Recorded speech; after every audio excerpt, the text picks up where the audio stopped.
welcome you to the Z Jaipur Literature Festival's Ford Samvad. We are delighted to introduce the reading habit and is the commerce of literature killing today's good writing. I'll now hand you over to Sanjoy Roy, who will do some introductions.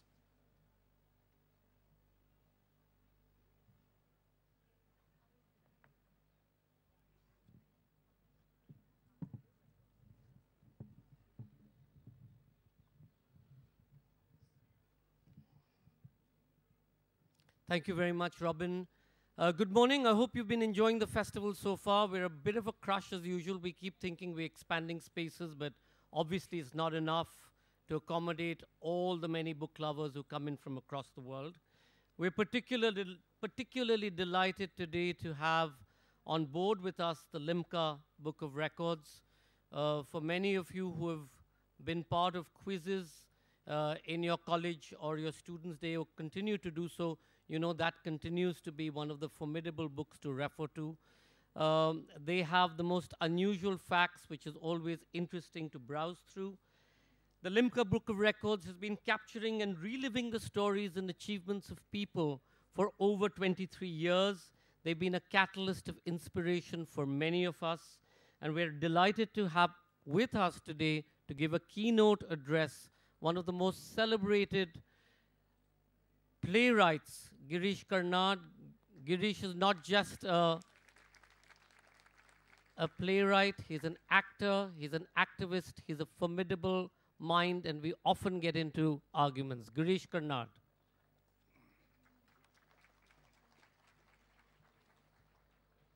Thank you. Let me first thank the Limca Book of Records and Jaipur Lit Fest for inviting me here. It's a great honor, and I don't know whether I'll do full justice. Fortunately, I've been told that I have to talk about reading in only 6 minutes. So that makes my work quite easy. I must start off by mentioning, because reading has a particular place in my life, which you probably won't realize. Can't hear? Oh, okay. Now? Okay, now? Okay, shall I use my stage voice? Yeah. I belong to the generation when there was no technology, you see. And that's what I want to talk about, because I was born 77 years ago when the year the Second World War started, and in the village where I grew up, there was no electricity.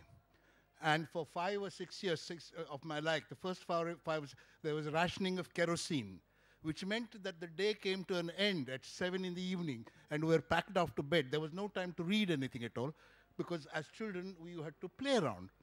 So really, and the other thing that was particular characteristic of that period is that there were no children's books.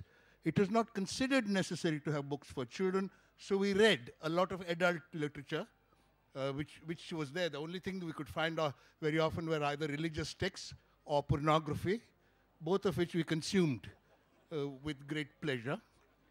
And, well, that's how I grew up. Well, anyway, then the war ended, electricity came, and light came, and we could read into the night. Now, this was a great experience to sit there, and as I grew older and as I got married and I had children, it was a great pleasure, really, to hear my wife read out children's books, Narnia, and the other books that were mentioned earlier, Harry Potter, whatever, Lord of Rings, to my children. That's when I first learned about, read children's literature. And at the age of 40, after I got married, I came across a book called Wind in the Willows, and I just picked it out. I'd heard about it, I read it, and I was just stunned. I mean, I couldn't believe that I had missed that book for, 40, 45 years of my life. Now, this is the thing. This is the great pleasure of reading, which is that it can catch up with you at any time. It can transform your life. Of course, people are worried now that reading has disappeared, that children are glued to the tablets. Now, I must be careful here, because I'm 77, and it's an age where you always think that the younger children are not having any fun. I had fun, when I was young, but they don't have it. But the point is, I'm sure they have their own attitude, that they have their own response to this new technology. But I do feel that what the tablets and the screens through which they do have two or three things lacking that my books had. One thing is that there is no sustained reception. You just read, it's there, and then you go on. You know, in a book, you go on for 200 pages, 300 pages. That's the one thing. The second thing that a book did was it gave you pause to stop and read back and refer to. What happens in the modern technology, in all this, I see that there are a lot of links which take you further. They make you jump ahead rather than go back. So that the reading is a kind of, well, projecting oneself ahead in the argument rather than contemplating.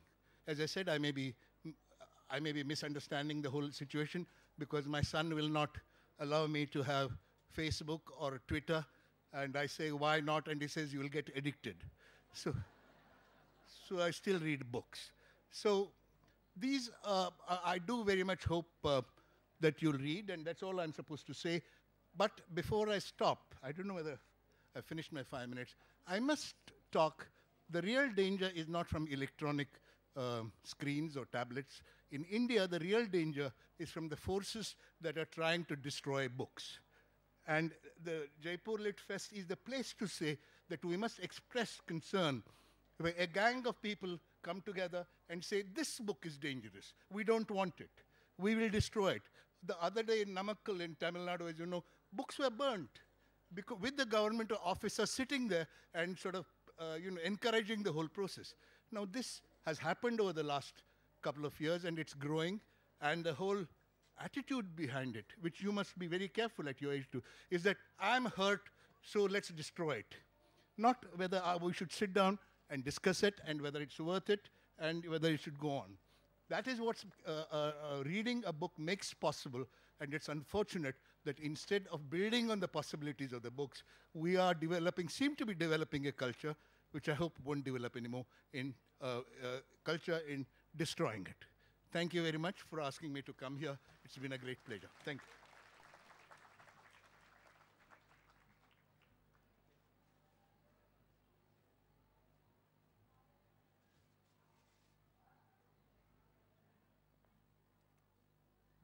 Thank you very much, Girish, for that inspired speech. In case any of you are wondering why I'm here to introduce this particular session, is because I was bullied by Aarti at the Limca Book of Records, who said, no, you have to be there to do the entire session. So that's the reason I'm popping up like a bad penny.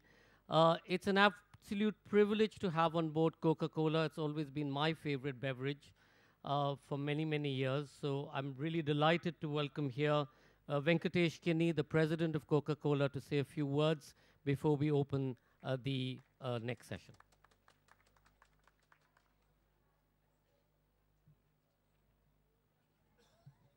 Thank you, Sanjay. And Mr. Karnad, I'm amazed at the age of 77, if I were able to talk as fluently about technology and stuff and look as wonderful as you do, I'd be very, very happy. So thank you so much for the talk. It's an absolute privilege for us at Coca-Cola to be able to launch the Limca Book of Records, the 26th edition of Limca Book of Records here at the Jaipur Literature Festival. Limca Book of Records, in some ways, is not really a piece of literature. It celebrates literature. It celebrates arts. It celebrates movies. It celebrates all the achievements that Indians in all walks of lives have done over the decades and over the centuries. This year's edition of Limca Book of Records is a special edition dedicated to literature. And we're also very, very proud to announce that this year, as always, we will be releasing a list of the People of the Year. And the People of the Year this year are selected from the field of literature from across the length and breadth of the country. So, with your permission, I'm going to start by listing out what our eminent jury, our panel that selected the People of the Year from the field of literature at the Limca Book of Records did. The jury this year comprised of parliamentarian and journalist Mr. H.K. Dua, the publisher and chief editor of HarperCollins, Karthika V.K., Dr. K. Srinivas Rao, Secretary, Sahitya Kala Academy, and author Sir William Mark Tully. These are the people that chose the people of the year. These are the people that chose the best from the field of literature in India across languages.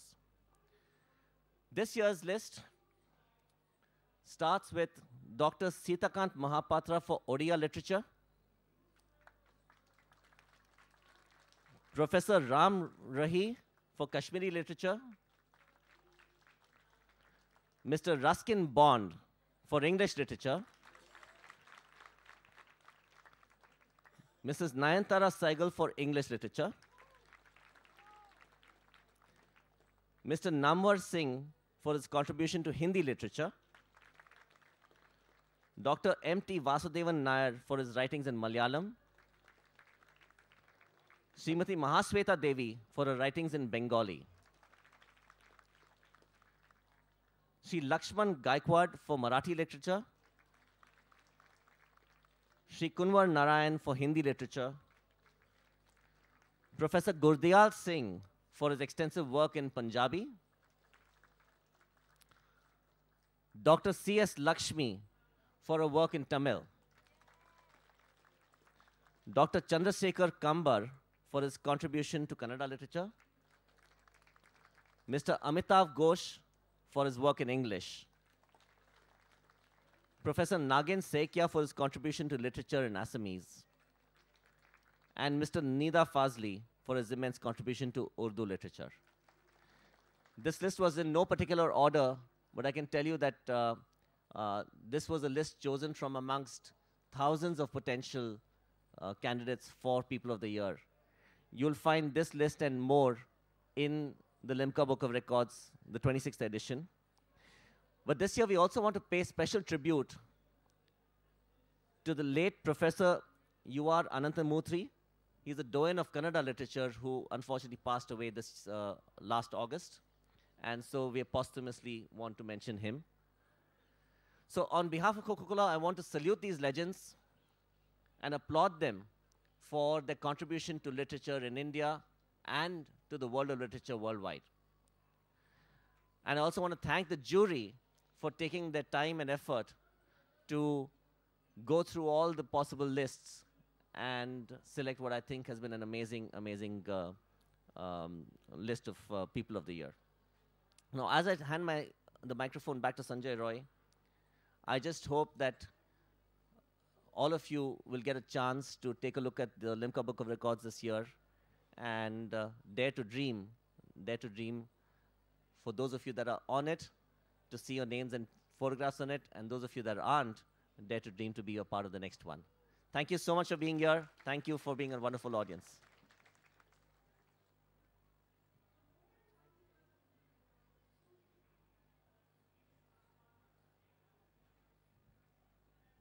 Kenny, thank you so much for that, and congratulations to all the wonderful authors you have selected. I mean, what a list, what an incredible list of authors you all have honored, and I think it's amazing. U.R. Ananthamurthy was here many years ago at the Jaipur Literature Festival, and we have him on record. So if any of you want to hear his last statements, it's online at the Jaipur Literature Festival website. It's an honor and privilege to introduce some of these extraordinary people today for the session. Is the commerce of literature today killing good writing? It's something that's often been asked of us, and we're delighted to welcome on board an incredible panel. Ambai, C.S. Lakshmi, who's just been named, thank you very much for being here. She's one of Tamil's most eminent writers. She set up Sparrow, which continues to publish a whole host of fiction and non-fiction by women writers, and of course make movies. Ambai, please come up.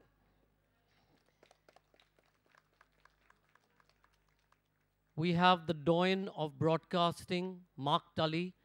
I often hope when I'm accosted by the press, as I am more often than not, that many of them actually follow his example. The standards that he set so many decades ago continue to inspire journalists. I only hope that most of them actually stick to the kind of rules that he was bound by at that point of time. Author, broadcaster, Sir Mark Tully.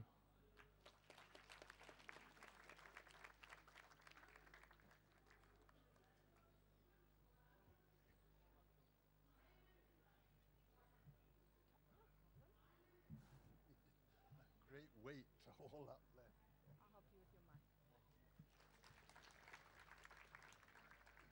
My favorite author, a person who stood for democracy, not just today, but across decades. She's written some of the most incredible work. She represents history of India. She comes across from another generation, from another time. Please welcome the incredible Nayantara Sahgal.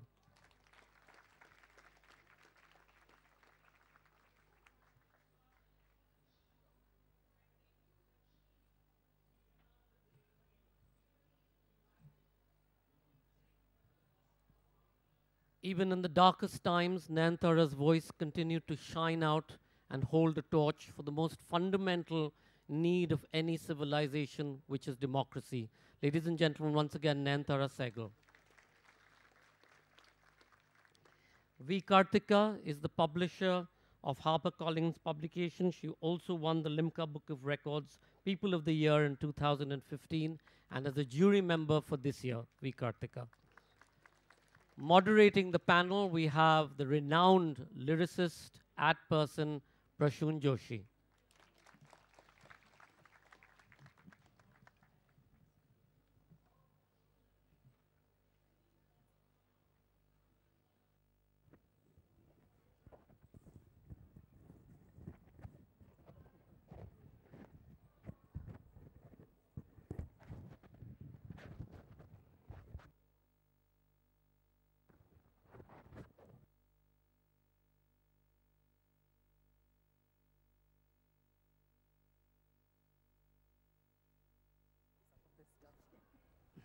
Hello. Hi everyone. Since I have to start with this eminent panel here. Can't hear anything. I think we need those hand mics, don't we? It's highest. Can you hear me now? Hello? Do you have a other mic? So since I have to start and the topic is commercialization killing creativity or literature? I think it's a very interesting topic. And I have Karthika sitting next to me, probably, you know, because he represents the publishing industry, the commercial part of it, and the evil force, as if I can say. I would like to start with you and ask you that why do you think fundamentally you require commerce with literature or art? Where did it come from? Where is the genesis of it? Is it that in absence of it, we're not going to miss anything? Of course, you are in the profession and you proudly practice the art of selling. What is everybody when sleeps at night gives a logic to oneself that he or she is doing something for humanity or literature or art or whatever profession you are doing, you're doing something, a service to that. So how do you justify sleeping well at night? It's not so bad, you know. We don't kill people, we don't murder, we don't do all the ridiculous things that the rest of the world sometimes seems to do. Where commerce came into the picture, I don't think without commerce you would be able to reach out to people. It's as simple as that.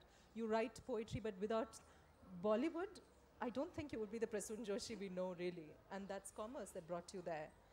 But I do think that it's really all about balance. We publish, and I speak for the publishing industry, not just HarperCollins. We publish a lot of books that do a lot of good as well. And I think that from the very beginning, publishing has not just been about selling or earning revenue. It's been about finding the right ways to say the right things at any particular point of time. And in that, I think it's a very political enterprise. And I know that we feel very strongly about continuing to publish good writing, even if commerce is part of the deal.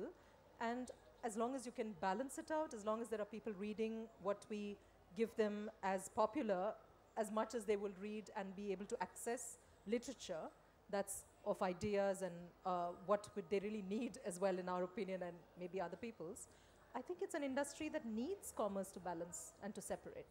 I was talking to her, C.S. Lakshmi, and ma'am, when we were talking earlier, and you had a very contrarian point of view about how much of support you require actually of commerce. And you, in the field you practice and the language you practice, you said that probably it's over-glorified and probably you don't need that much of, and people have been surviving without that kind of support. So what would you say to her point that it is actually kind of an essential part of the literature? I think that I didn't say that exactly. What I said was that those who are considered commercial writers, that is, those who are much published, they've also been part of the literary publishers, in Tamil at least. It's not as if they're two separate things. And even those whose books sell well, they are part of the creative world that we think of. But I think that what I would really like to talk about is that right now in Tamil literature, we are not worried about whether our books sell or whether we have to continue to do creative writing, but whether we are going to be able to write at all. That's a major question that has come up with the incident that has happened in Namakkal, where certain caste forces have been able to stop a writer from writing, and he says that I put my pen down. So I think that more than commerce, we have to worry whether a writer will be able to write at all at this point, and whether we have to worry about that, whether commercial publishers who very quickly withdraw when there is a certain controversy about a book, whether they will continue to publish this. That's a major question that has come But up. don't you think that, and I think I'll get Nayantara ma'am here, don't you think that as much as the freedom of expression and self-expression is important, it is important to have contrarian voices as well. They also have a right to have a voice in a society where you propagate self-expression. That self-expression can't be a suspended reality. It also, since it's borrowing from life, and the people whose lives have been portrayed, no matter how contrarian the point of view is, how extremist the point of view is, the point of view needs to be heard and respected. So when we talk about the self-expression of freedom of expression, do we go overboard in at times protecting that?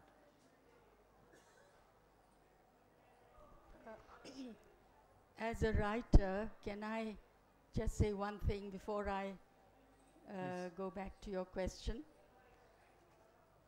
As a writer, I feel that, of course, commerce has a place in life, but commerce seems to have taken over life.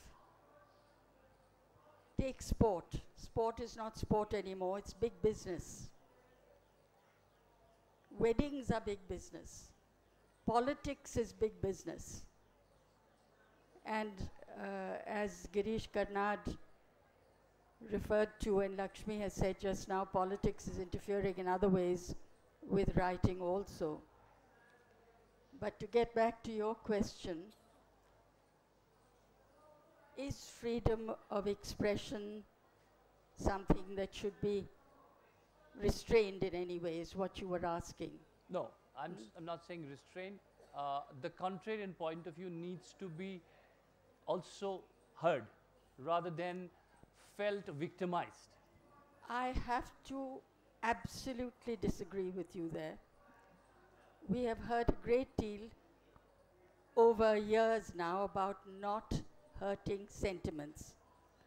If we were worried about hurting sentiments, we would still be burning widows. we would never have had the Hindu Code Bill, which gave the Hindu woman rights she had never had before. It's a spurious argument, this argument about not hurting sentiments. I feel here and now that we should stop bothering about sentiments. Freedom of expression is something guaranteed by our Constitution. It is a proud moment in India when we agreed to this, when many of our neighbors in this region have not. And it's not something that we can compromise. So you think freedom of expression would always need a certain protection? Yes, in fact, I've just come from the Chennai Literary Festival, where this Murugan incident was very much discussed. And I suggested that we form some kind of union or collective of writers, publishers, artists, and concerned citizens, which could then speak with one voice when such incidents take place, to give support to a writer as Murugan, who's had to flee from his home, who does not feel safe. And it is for us then to get together and to provide him with the support he needs. And I'm happy to say that the Chennai Literature Festival passed a resolution making this point, which was then supported by the entire festival. And therefore I hope that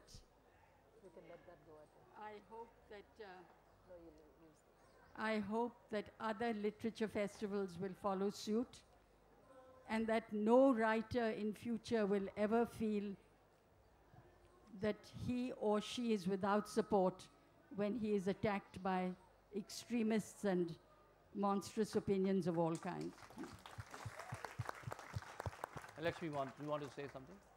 No, Prasoon, you said whether the contrary view needs to be heard. Yes, we can hear the contrary views, but the contrary view holders cannot attack, they cannot burn books, they cannot use violence. Everybody can be heard. Absolutely. But I don't think anything gives them the right to burn books. Yes. I don't think that's allowed. Yes. That's what we are talking about. Everybody has the right to speak and the right to be heard. But I don't think you have the right to indulge in violence because you think you are right. Because I don't think anybody can decide what is right or what is wrong on their own thinking, on their own attitude. They can't depend on that. Especially when the forces are caste forces. And I think that their view on Perumal Murugan is not just against his book. Perumal Murugan belongs to his community, the same community that is protesting, but he is married to a Dalit woman. When he married a Dalit woman, they wanted to excommunicate him from the village and from the community. But the progressive forces stood by him, and they could not do that. And when he became a professor, they tried a lot to find out what his caste was. Because in Namakkal, you can't get a house to stay unless you mention your caste. And then finally they found out that he was a gounder and he got a place to stay. But they still could not make out who his wife was. They wanted to know his wife's caste. And another thing is that there is a lot of corruption in the field of education in Namakkal. And he has exposed it. He has also brought out a book of articles on caste, especially mentioning what the Dalit caste goes through in Namakkal and in the area around. All this doesn't sit well with this community, which is actually a commercially prosperous community. What he's doing is hurting their commerce, which is why they are protesting. They have not read his book at all. They are burning the book for some other reasons. I must get, thank you for informing us. I must get Mark at this juncture. Well, absolutely, I don't think anybody here would say that, it's a no-brainer that violence nobody can support. The people who are gathered here, I mean, you know, it's a certain mindset. They would not be able to at all take side there. But the question, the beauty of democracy is that something which happened there, pardon my, you know, if I'm being judgmental, but the fact that about a Tamil writer in the north of India, I've been brought up here, if this festival was not happening here and you were not discussing him here, I don't think India would have been talking about that. That's a triumph of the fact that we don't. We don't bring up issues. I think such platforms allow us. And when somebody raises a voice, and I want to bring you, Mark, here, if you have a point of view about that. Otherwise, we can go back to commercialism. But since this seems to be the way it's going, I will go with the flow. What do you say that, you know, in democracy, such voices, when the contrarian voices come and they conflict, then the issues come forward and people come to know about them. Then a certain consciousness gets built. Otherwise, we stay in silos and we celebrate ourselves in silos. These conflicts are part of our life, the kind of country we live in. Yeah, well, I wouldn't first of all agree that without this festival, although the festival is very important, we wouldn't necessarily have known about this. I think that we have a free press in this country, and this problem was brought to the attention of us in North India, just as, of course, it was in South India. I slightly disagree with Nayantara here just on one thing, and that is that I don't think there is such a thing as absolute freedom of speech. I don't think there's absolute anything in life, actually. And I think that we have to, there is a very, very difficult and narrow line indeed between the right, for instance, to insult people's religion, to insult people's sexuality, to say harmful things about their ethnicity. There is a line between that and genuine, creative literature, starting a discussion, being critical, and all the rest of it. And it's a very difficult line to draw. So I do think we have to be aware that there are limits which should not be crossed.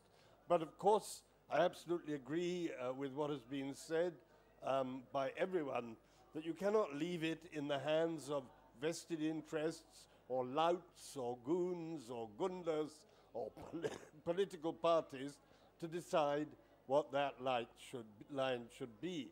And I think there's one further point to what you said, which is perhaps not been mentioned.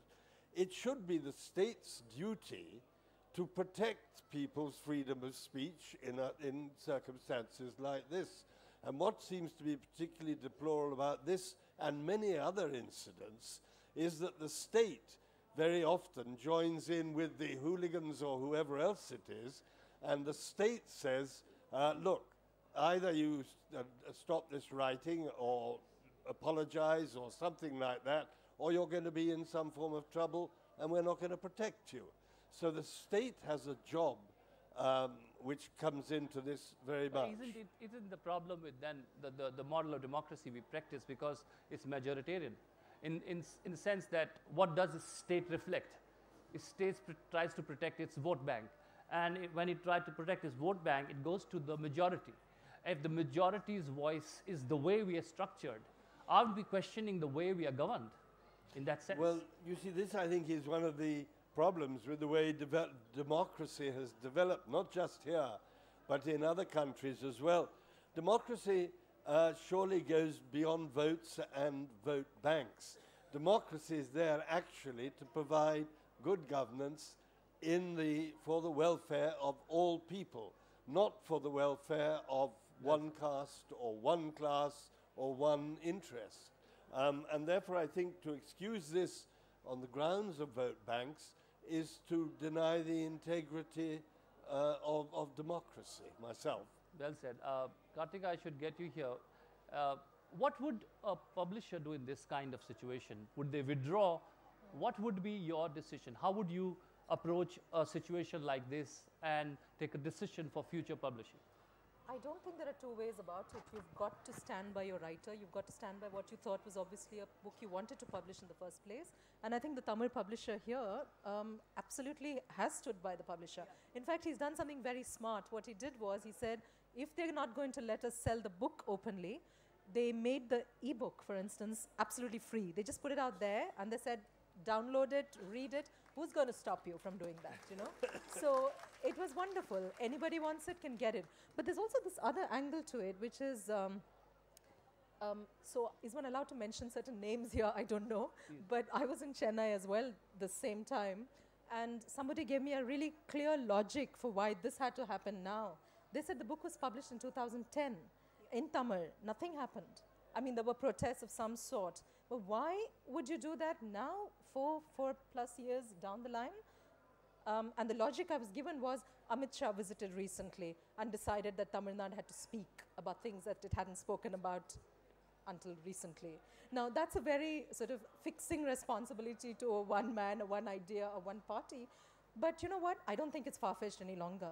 I think this is the way we've become, that we are looking and finding ways to prevent speech.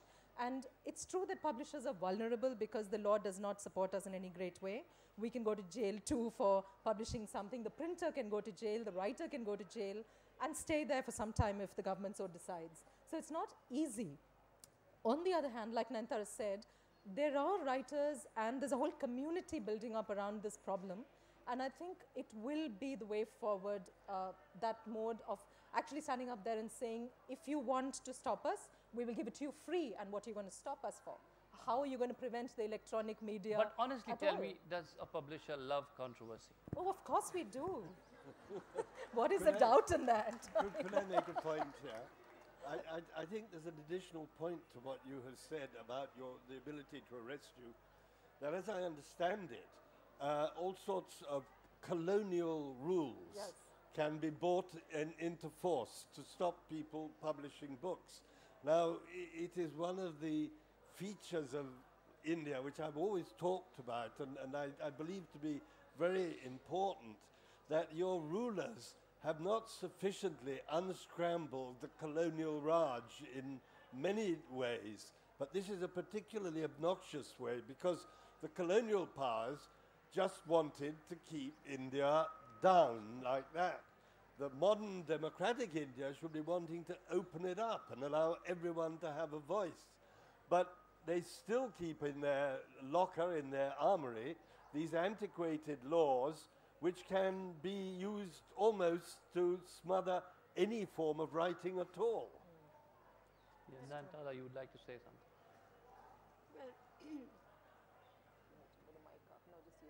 That is exactly why. Does this work? Yes. That is exactly why I stick to my own viewpoint against Marx. that narrow line doesn't need to be there. A few years ago, I was on a panel discussion in Mumbai about banning. At that time, Hussein's work had been vandalized and books were being banned, and so the question was about banning. And I, of course, spoke against it, and I spoke against the parties, political parties, which were approving the banning of a particular book. Well, next to me on the panel was a member of parliament belonging to the Shiv Sena. And he got up after me and he said, she is quite wrong when she says that we believe in banning. Why should we ban books when we can burn them? This was a member of parliament. Now, when you have people like that speaking on platforms against the freedom of expression, I don't think any line will prevent such people from taking the steps they do. And as Karthika mentioned, now we are up against a psychology and an ideology which is dedicated to outlawing dissent. And we certainly as writers, publishers, artists, and all concerned readers, have to speak out without any question and with no compromise on this issue. Yes. So isn't it an organic process that something like this will happen? It's not that the India you're seeing today is, you know, in a way not organic. It's the way it's growing. So the forces are not just, you know, come out of thin air suddenly. And if you're seeing voices which you don't like today, it's not that those voices did not exist. Is it that we conveniently ignore the voices and live in a very you know, cocoon environment and a world which we believe in, and we forget that, you know, somebody was talking about the use of a certain language in Bollywood, and they said that, you know, I'm not taking a session right now about writing lyrics and stuff, but since it's contextual, I'm mentioning that that you have certain kind of use of galis which have come up, certain kind of language which has come up in Bollywood, and the fact is that we lived in a reality even in Bollywood, that this is the world, this is a very, you know, sanitized world we lived in, and we did not realize the language we are calling bad parallelly existed. It's just that there was no market for it. There was no share of wallet for that. Today, that person who spoke that language has money to go and buy that music. Hence, you are writing that. The fact that it conveniently puts us in a bracket, and we start believing that this is the reality. The parallel realities we ignore, and when they come, when it opens up, and then we say that this is wrong. The fact that it was very much part of our society, and is it that conveniently we've been ignoring that? And isn't it organic that we have to face and debate this today? And isn't the debate going to be fruitful? Because these voices are also going to be heard. You're talking about commercial voices. Yes. There. Mark, you want to say something about that? Well, yes, I do in a way.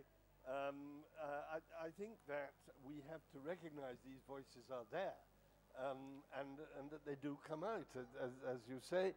And there's no point in running away from it or trying to hide it. But I just want to come back slightly. I don't want this to turn into a debate between me and Nayantara.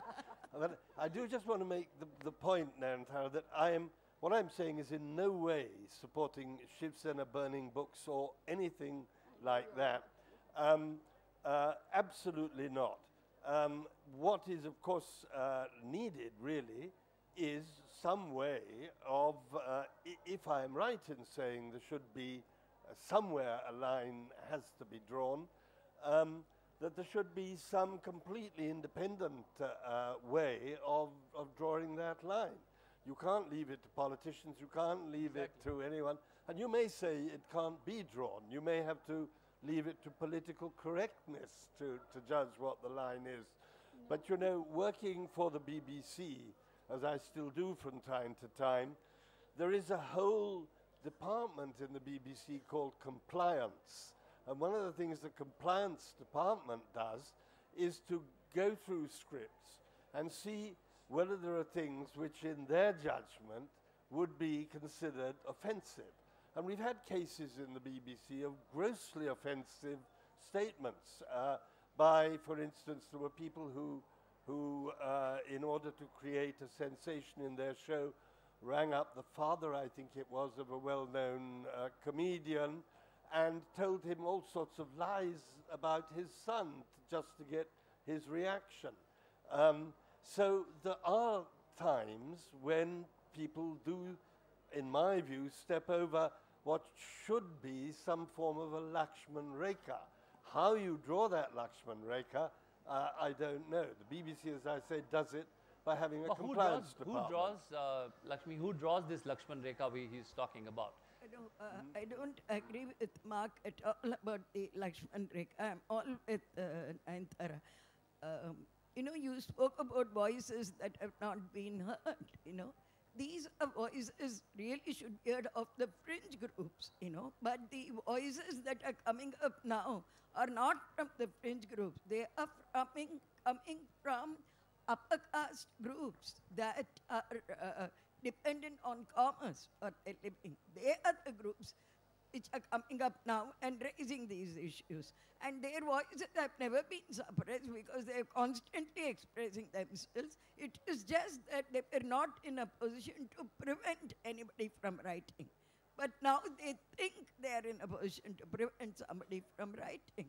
So I don't think their voices have not been heard at all. Okay. In Tamil Nadu, the upper caste Hindus have always exercised power. Whenever a Dalit boy or a Dalit girl married an upper caste Hindu, they were killed in Tamil Nadu. And recent instance of Divya and Ilavarsan, during that time, Perumal Murugan was writing a novel on intercaste marriage. He dedicated the book to this Dalit boy, and this novel never got written about.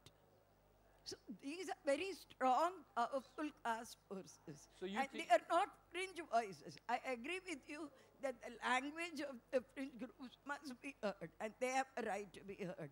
But these are definitely not fringe groups. So you think this is the powerful, they are powerful voices, and these are the forces which needs to be checked. That's what you're talking and these about. are the voices that support a certain politics, you see. As you said, they are the vote bank, which is why the Tamil Nadu state is keeping quiet. It's a very large community and a commercial community. Yeah, you wanted to say something? Yes, Mark has given the example of the BBC, but still, the United Kingdom is still a country where democracy prevails, where anyone can say anything about Jesus Christ, for instance, make a film about him, write a book about him, call him names if they like. People don't read the book or they don't go to that film. They just ignore that. It doesn't affect true believers. And it certainly does not affect the glory of Jesus Christ, who remains even today one of the great non-violent figures of history. So India has that example of Britain to follow. I would like to say here, maybe is a bit of a digression, to remind us of what India has stood for. Here is a country of many religions, a country of devoutly religious people of all religions, and yet one that chose to become a secular republic led by an atheist prime minister. This is a very unusual situation.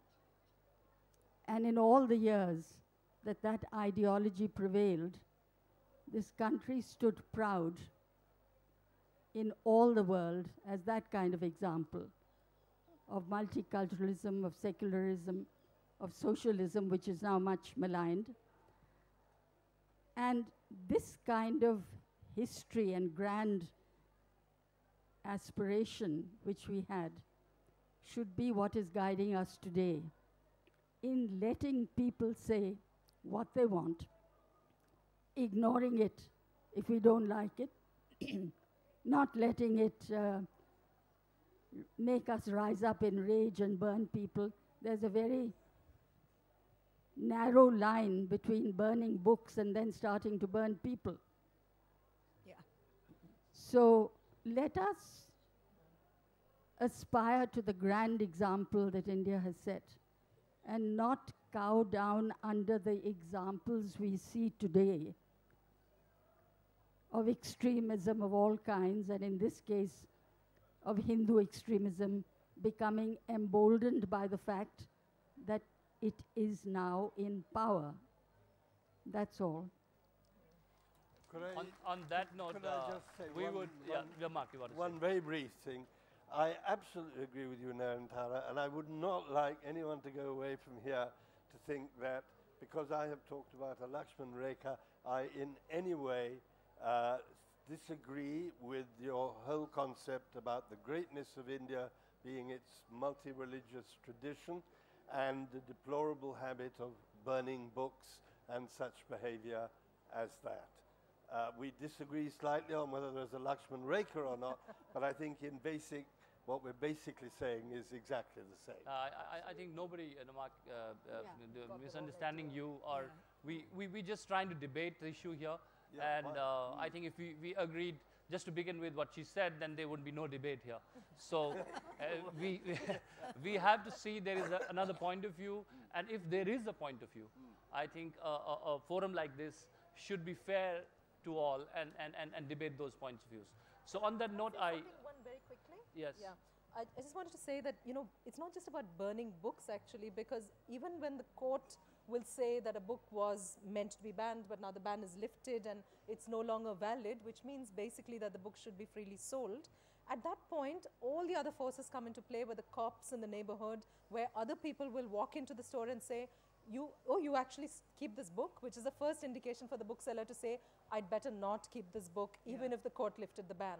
So there's all these other things which go on silently, preventing free expression, and that's something that never even comes to the front. We just talk about, has the ban come into play or has it been lifted?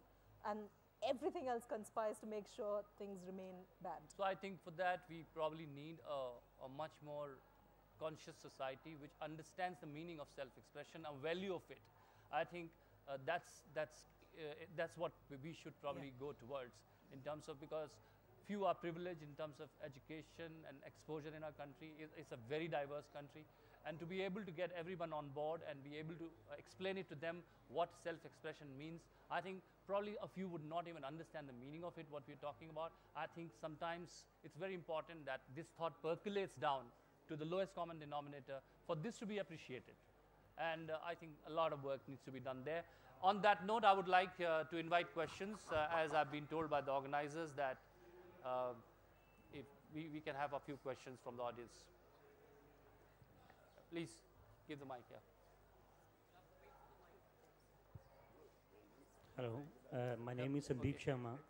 I just wanted to put my view that there is a, you see, there's a very vicious triangle of commerce, writing and fame. And we have also talked about the Shakespeare's myth. People say that it was publishers who have created Shakespeare. Shakespeare did not exist actually. And I believe that, you see, burning also gives way to commerce sometimes. Burning is also part of it. If someone is writing that kind of literature, and after writing that literature, he may become, maybe the shopkeeper says that, you know, we are not going to sell it, but maybe later on, after 2 or 5 or 3 years, he gets fame like D.H. Lawrence. So it's, what do you have to say about that? Whom do you want to ask question? To the panel. Okay. Anyone You like take Mark? No, really. I think it's yours more. It's okay, yours. For this, I would like to go with what Mark said. I'm speaking for Mark. Mark said.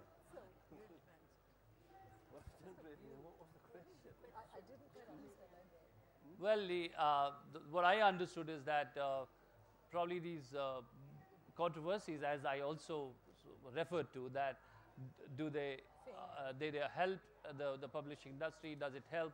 Or burning books is something which you condemn, but at the same time you don't mind, because later on it gives you commerce. That's probably... You know, that's not even valid actually. Yeah, Well, I mean, good controversy is okay. I think there's a quick answer to that. I don't think anyone should welcome burning of books. I think it's I once read a book called No Full Stops in India, and I think that's where there should be a full stop, actually. So we'll take one more question. Farooq has a question. Farooq, yeah. I want to put a question to Nayantara. Even though I completely sympathize with her point of view, I want to ask whether the burning of a book is not a legitimate democratic demonstration. I mean, we do go outside embassies whose policies we don't agree with, whose country's policies we don't agree with, and we demonstrate with our placards and we shout slogans, this, that, and the other. Now, if I disagree with somebody publishing, shall we say, cartoons of Zarathustra, I could take that book and burn it in front of the Iranian embassy. And I have a right to do so, and the police should protect me for burning that book. In fact, as a writer myself, I feel that if they want to burn a book, they shouldn't burn one. They should buy 20,000 copies and burn Nice them. one, Farooq, nice one. And then we could have a second publication of my book as long as I get the royalties from it. That might be a frivolous point, but the serious point is, I think that there should be a distinct line, a Lakshman Rekha if you like, between a fatwa on Salman's life and burning a book in Bradford, which did happen, and people who protest against Charlie Hebdo should burn the copy of Charlie Hebdo rather than go into the offices and kill the cartoonists. Farooq, very interesting and very important question. I don't think, Farooq, that there is any difference between burning a book or killing a man or killing a caricaturist or anything else. It is violent, and all violence has to be forbidden. There is a lot of space for dissent, for demonstration, for shouting slogans. Nobody needs to burn books to prove that they don't like a book. On that note, I would like to wrap up the session as the organizers are looking at me. Thank you very much for being here, and thank you all. Thank you, sir. Thank you. Thank you all very much for being here. I'd like to just ask you to stay for 5 minutes while we launch the Limca Book of Records 2015. May I invite the president of Coca-Cola, Kinney, on stage to do so. And most importantly, 40 years ago, I was thrown out of class by my class teacher because I was playing chess while she was teaching me English. I often blame her for all that I've become. Please welcome the editor of the Limca Book of Records, the person who instituted it 26 years ago, Vijay Ghosh. Girish, can I ask you to come on stage too for the release?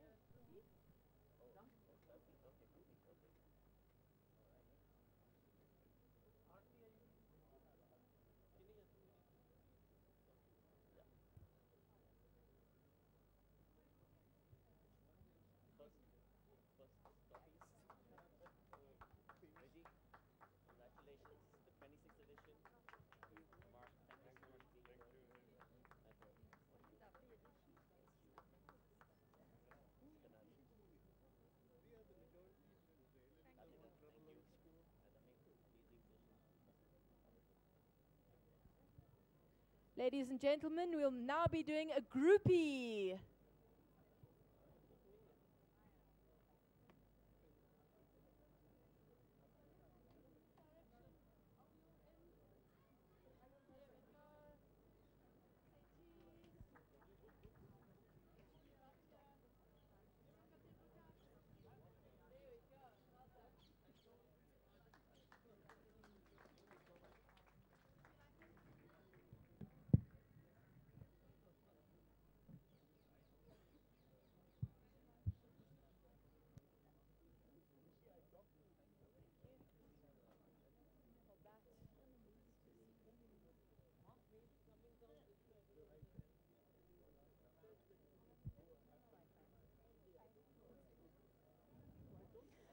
Ladies and gentlemen, thank you very much for attending the session.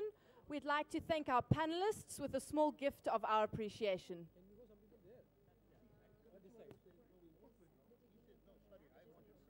is for you. Thank you very much. Please don't go. I have a small gift for you.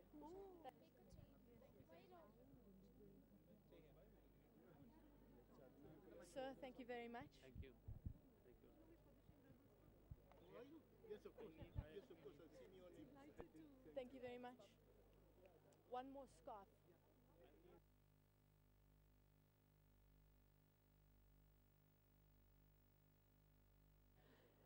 Thank you, ladies and gentlemen. Please stick around for the Limca Book of Records quiz, hosted